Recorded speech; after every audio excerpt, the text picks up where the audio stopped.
So 3 years ago, I was getting ready to pull the trigger on my first buy and hold real estate deal.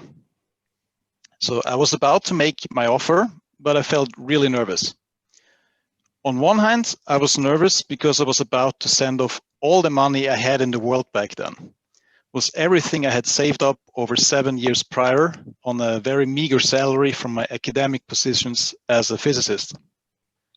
And on the other hand, I was even more nervous because I started having doubts about my approach. What if my AI models were wrong? What if this was not an undervalued deal, but I was in fact overpaying? Or what if the model's estimate for the rent was completely off and the deal would just bleed me money? You see, I have a small confession to make. In the beginning of my real estate journey, I had no idea about real estate, none. I didn't know the markets and which ones were best. I didn't even know what questions to ask to find out. I did know where I wanted to go. I wanted to build a portfolio of rental properties to achieve financial freedom. But I had no idea what strategies would get me there reliably. And I also didn't know how I would find good deals, easy and fast.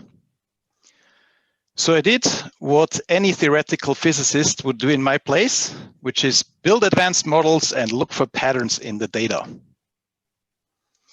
So if you give me 8 minutes now, I will show you how artificial intelligence and computer simulations can help you to find the best deals, easy and fast, to optimize your strategies, to maximize profit potential and control risk when building a portfolio, and how to gain interesting and valuable market insights.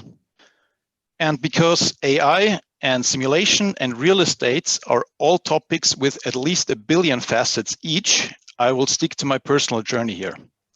So I will show you how I use these technologies for my purpose, to simply whet your appetite and to try to prime us all for an interesting and exciting exchange later.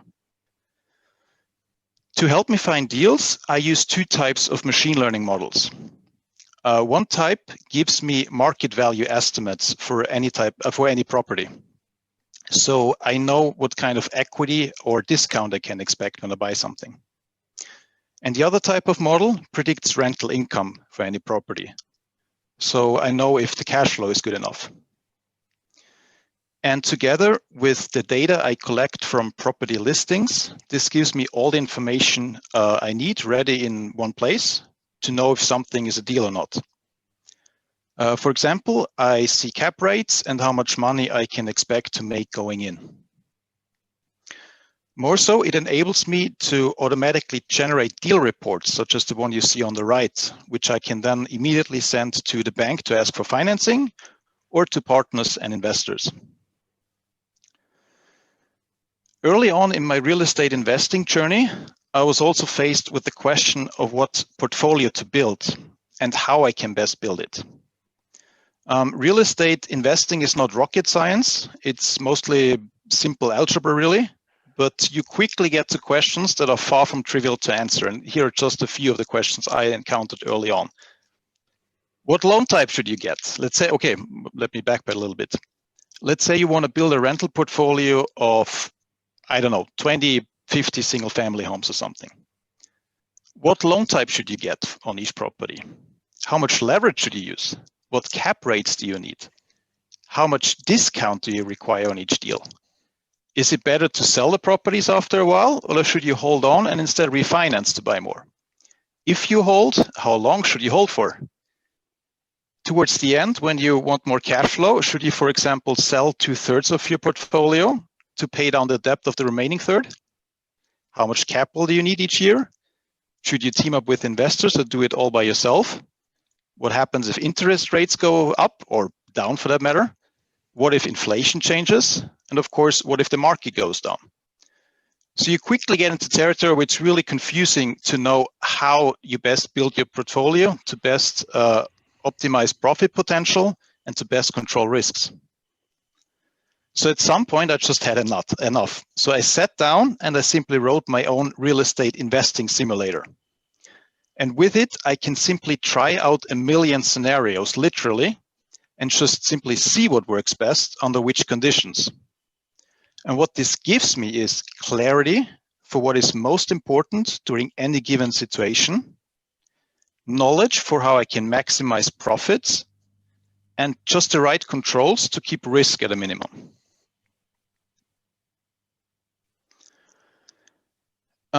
A scientific approach like this using AI and simulation paired with the right data can also reveal a lot of interesting and valuable market insights.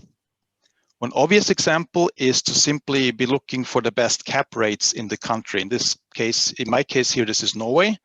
And luckily it turned out that my local market, that's the green, no, it's close to the green dot anyway, but it turns out that my local market actually happened to be quite good in terms of cap rates, which was exactly what I needed for my strategy. So that was, I guess, just pure luck.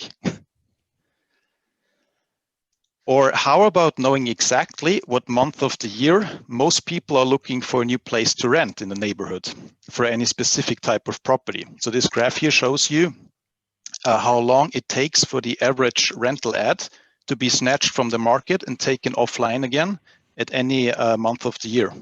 So here, for example, August and September seem to be best.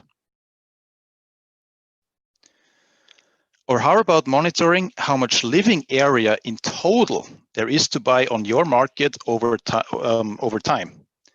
This allows you to discover trends and to potentially gain an edge over the competition.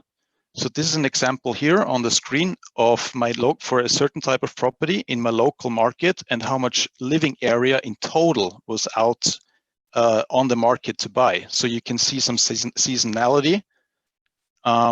Once a year you have these dips and these highs, but you can also start to discern maybe a slight downward trend. If on the other hand, this is going up and there's more and more living space available for purchase, then you might start to be careful and move somewhere else maybe. I mean, not move somewhere else, but move your investing somewhere else, I meant. Okay, so technologies like AI and simulation give all the answers and make humans obsolete? Well, no. I still double check my models. They can miss obvious things sometimes. For example, it's hard to include a property's condition. Always has been, continues to be. It's also very rare generally. Sorry, was there a question or? Hello. Oh yeah. Hi.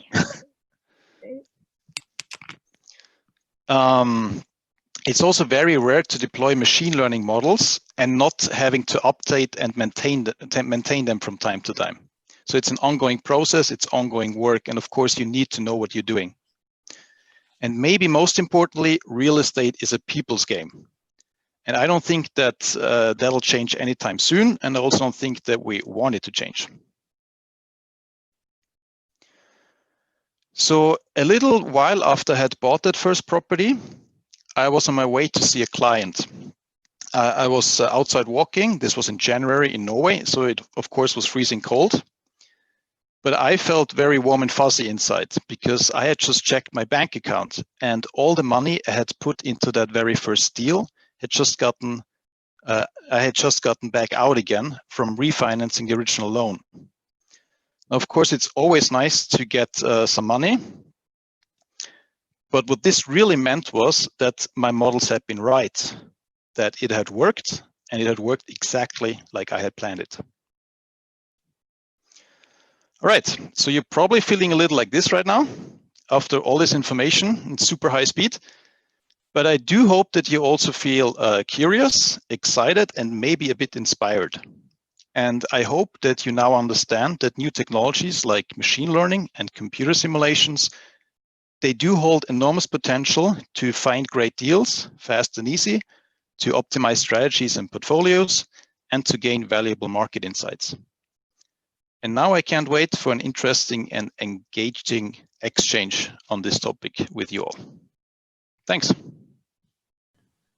Thanks, Severin, for sharing that. That was great. So I was curious how long you've been doing this and like how many, just like talk a little bit about yourself, how many deals you've done, etc. Just more curious. Yeah, I'm still, I would still say I'm a total noob. I started, as I said, I bought my first deal a little over 3 years ago now. I started using machine learning to study the market around pretty much 4 years ago now, or a little over 4 years ago now. And I have so far bought 4 deals. So now I have a portfolio of 4 rentals. So there's still a lot of space upwards. So since I was a few minutes late, did we all do a round of intros, or I'm not sure if I missed that, or since we're a small group? No, I don't think we did actually. I think we just got caught in discussing the pros and cons of the German language.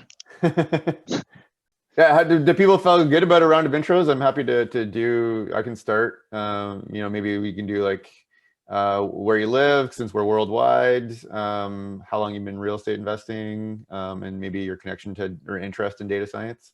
Does that sound like good? Sounds awesome to me. Sure. Well, I'll go. So, yeah, I have a lot of questions. I don't want to dominate the conversation, though. So are we on the Q&A section or an introduction section? Please do. Yeah, thanks for sharing what you've been working on. I find it really interesting and valuable.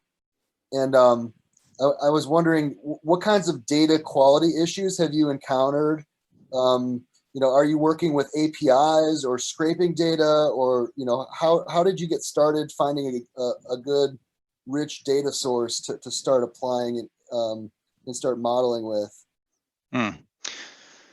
Yeah, I mean, I didn't mention this, and I guess most of you that are familiar with data science, machine learning will of course know this, this all hinges on the data. I mean, if you don't have the data, if you don't have the right amount of data, you don't have the right quality of data, it's not really going to go anywhere. I live and invest in Norway, and here the situation is such that you have the largest real estate market is on one online platform, which is also public. So it's very easy to scrape the data. So far I'm scraping. And the quality is very good, at least when it comes to the professional listings done by agents, also for buying property. However, it's also the biggest marketplace for to finding homes for rent. But there, at least on my market, most actors are non-professionals, which you can see in the quality of data and also the prices, like the rental prices they ask. So there's a huge variation also in my models when I'm trying to predict rent. So that's something to be aware of. But generally, I was in a lucky position that the data quality is, as well as the quantity, is pretty good here in Norway. But I understand it might be more challenging for the US because the MLS system is so fragmented or it's pretty expensive to get access to all MLSs, if I remember. So this will depend on the country, unfortunately. Thanks. What signals have you found to be sort of most predictive for you? Yeah, I should, of course, have actually promised exactly that bit, should have maybe prepared a little bit better. So I should say that I'm mostly interested in condos here. But more generally, of course, the type of property has a huge influence. I guess no surprise there. Price depends on whether it's a single family home or a multi-unit or a condo in my case. Then also no surprise, the location has a lot to say. I'm using a mix of GPS data to feed into the models, as well as like records from the, like each municipality and city has has own numbers to denote each property. So you can use that too. Like 1504 is, for example, one neighborhood in my market or something, and then you have 1520 is another neighborhood. So you have like categories, which you can use in addition. Living area is a big one. Again, no surprise there. And the year built, I think those are the most important ones. Again, probably no surprise there. There is many more. I have started using the text that you find in the ads as well. And you can even build models just based on the gender of the real estate agent. I was able to get a model with at least 30% accuracy just using the gender in my market for my type of properties, which sounds horrible and is useless. But on the other hand, 30% just based on the gender was pretty good, I'd say. Huh, that's fascinating. Yeah, it's fun. This is like one of the fun reasons to use machine learning. You can do these kind of things and use like these soft facts. Yeah, I was just wondering, when you say, you're measuring your model by accuracy, so are you trying to predict the price of the sale, or what are you trying to model when you say you use like two different types of machine learning models, right? I have a specific target. So are you looking at the ROI? Are you looking at the price? Are you looking at like this area has better sale, or? This is an excellent question. So I have several models and tried several things, but the two models I use the most is one model predicts the market value and what that means I'm going to get into in a second, and the other model predicts the rent I would expect on a given property. And when I say market value, you already touched upon this, I am not necessarily trying to predict sales prices, because I would say that if you try to do it for real estate, like predict the market value, you have what's called dirty labels. I don't know the ground truth, in fact. In the sense that there is an asking price. That's not really the market value, it's just an opinion. You have maybe an appraisal, that's also just an opinion. And lastly, you have a sales price, the actual sales price at the end of the transaction. Again, that's kind of just like one thing out of a million that could have happened. Like if there was one more interested buyer or maybe one less, it could have gone 10% higher or 10% lower. So there's a lot of noise in the labels.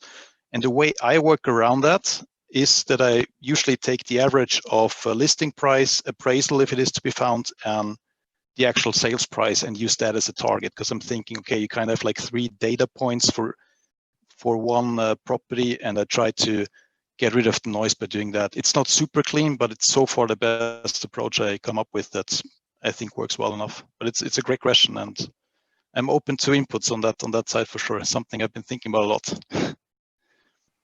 On that data piece, what is it common in your market? Like where I'm buying in Michigan, and people are pricing intentionally low, so it gets bid up. Like some of these properties are having like 15 buyers and like going like 30,000 over asking.